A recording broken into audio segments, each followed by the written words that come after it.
The town of Havenwood was a place forgotten by time, a gentle sigh in the landscape of modernity, nestled between rolling green hills and a lazy, winding river. It was a sanctuary of quiet routines and familiar faces. The general store, run by old Mr. Henderson, still had a bell that chimed when you opened the door. The only traffic jam you'd ever see was a flock of sheep being herded across Main Street. It was here, in this peaceful pocket of the world, that Ilara had chosen to disappear. For 5 years, Ilara had cultivated a life of deliberate simplicity. Her days were a rhythm of sunrises, flour-dusted hands, and the sweet scent of baking bread. She ran a small bakery on the corner of Maple and Elm, her existence as unassuming as the hand-painted sign swinging gently above her door. Her face, framed by soft brown hair, held the kind of quiet beauty that went unnoticed in a crowd. Her clothes were practical and plain, her movements deliberate and calm to the townsfolk. She was just Ilarotha Baker with the kind smile and the best sourdough rolls for miles. No one knew her past. No one knew the storms she had weathered, the life she had systematically dismantled to build this fragile piece. They saw a simple woman, and that was exactly what she needed them to see. The piece of Havenwood was shattered one humid Tuesday afternoon. The roar of 5 motorcycles, a sound as alien as a spaceship landing, echoed down the main thoroughfare. The harbingers, as their patched leather jackets proclaimed, were not just passing through, they were here to make their presence known. At their head rode a man they called Tank. He was a mountain of a man with a beard like steel wool and eyes that held the hard, cold glint of a predator. Next to him was Razor, a wiry man whose face was a roadmap of scars, his gaze constantly darting, searching for weakness. Then there was Brick, a block of solid muscle with a vacant stare, and the 2 twins, Snake and Viper, whose names were interchangeable and whose sneers were identical. They rumbled to a stop in front of Mr. Henderson's store, kicking up a cloud of dust that settled on the fresh paint Ilara had applied to her window frames just last week. The bell on the store door jangled frantically as they stormed inside. From her bakery, Ilara watched a knot of unease tightening in her stomach. She saw Mr. Henderson's trembling hands as he tried to ring up their purchases, his shoulders hunched with a fear he hadn't known in decades. The harbingers weren't buying much, just a couple of beers and a pack of cigarettes, but they were taking their time, making a show of their intimidation, knocking over a display of canned peaches, and laughing at the clatter. Ilara's instincts screamed at her to turn away, to go back to her kneading and ignore the disruption. She had worked too hard for her piece. But a small part of her, a part she had buried deep, remembered a different code, a code of protection, of swift and decisive action. She watched as Tank leaned over the counter and snatched a jar of hard candy, a treat Mr. Henderson always kept for the local children. He opened it, popped one in his mouth, and then deliberately crushed the jar on the floor. The sound of shattering glass was the breaking point. Ilara took off her apron, folded it neatly, and placed it on the counter. Her movements were slow, almost dreamlike. The smell of cinnamon and yeast still clung to her hands as she walked across the street. The harbingers were just leaving the store, their boots crunching on the broken glass. Mr. Henderson stood in the doorway, his face pale and his old eyes filled with a mixture of terror and shame. "That's enough," Ilara said.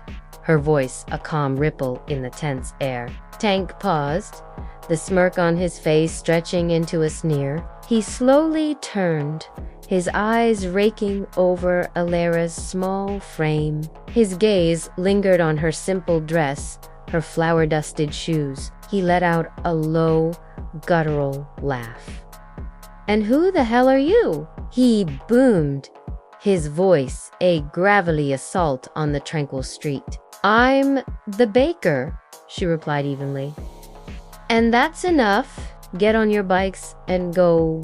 Razor and Brick snickered, their mockery a harsh counterpoint to the peaceful rhythm of Havenwood. Snake and Viper mimicked her, putting on high-pitched, mocking voices. "The baker says, 'That's enough, boys,'" Tank said, throwing his head back and laughing. "What are you gonna do, little lady?" "Throw a muffin at me." A few more townsfolk had gathered on their porches, but none dared to intervene. Their concern for Mr. Henderson was overshadowed by their fear of the harbinger. They watched Elara with a mix of awe and terror, certain she was about to make a terrible mistake. They didn't know her. Not really. They only knew the version of her that baked bread and watered her flowers. They didn't see the tension in her shoulders, the way her hands, though gentle, were held in a manner of readiness.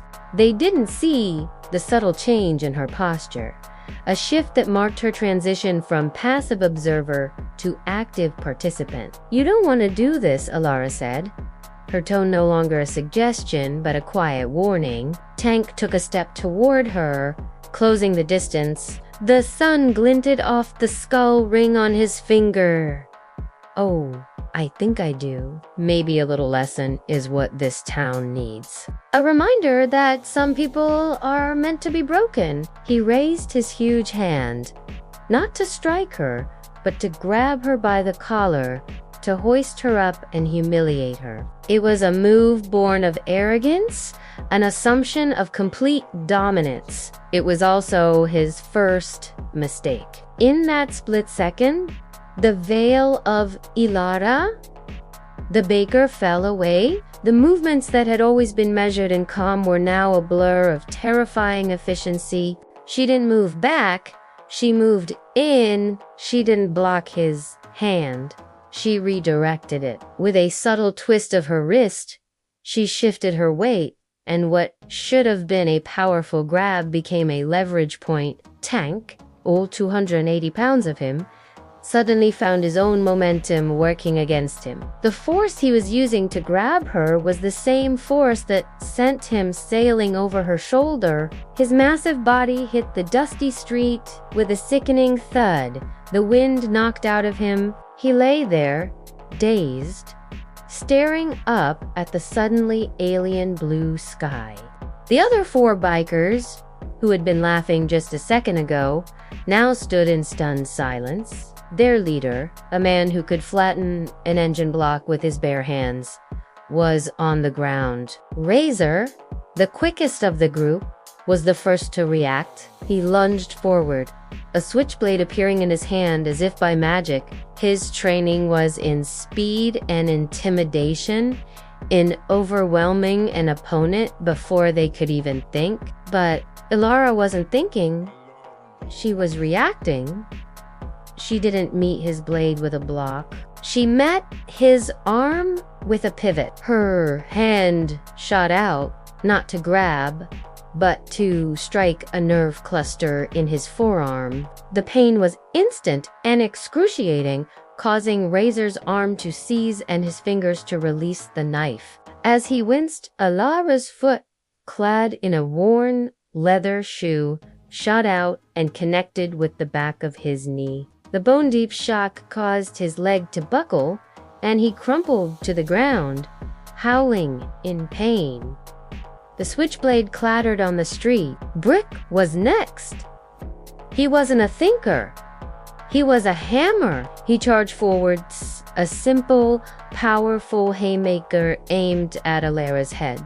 It was the kind of punch that could break a jaw, but it was also slow and telegraphed. Elara simply stepped to the side, letting his fist sail harmlessly past her head. As he overextended, she brought her elbow down on the back of his neck with a precise, controlled force. It wasn't a blow to knock him out, but to temporarily stun the nerves and destabilize his balance. As he wobbled, she followed up with a quick, snapping kick to his shin, a move designed not to break the bone, but to cause enough intense, focused pain that he fell to his knees, his jaw slack with shock. The twins, Snake and Viper, now stood alone. The identical sneers on their faces had been replaced by identical looks of cold, murderous fury. They were the most coordinated of the group, trained to attack as one.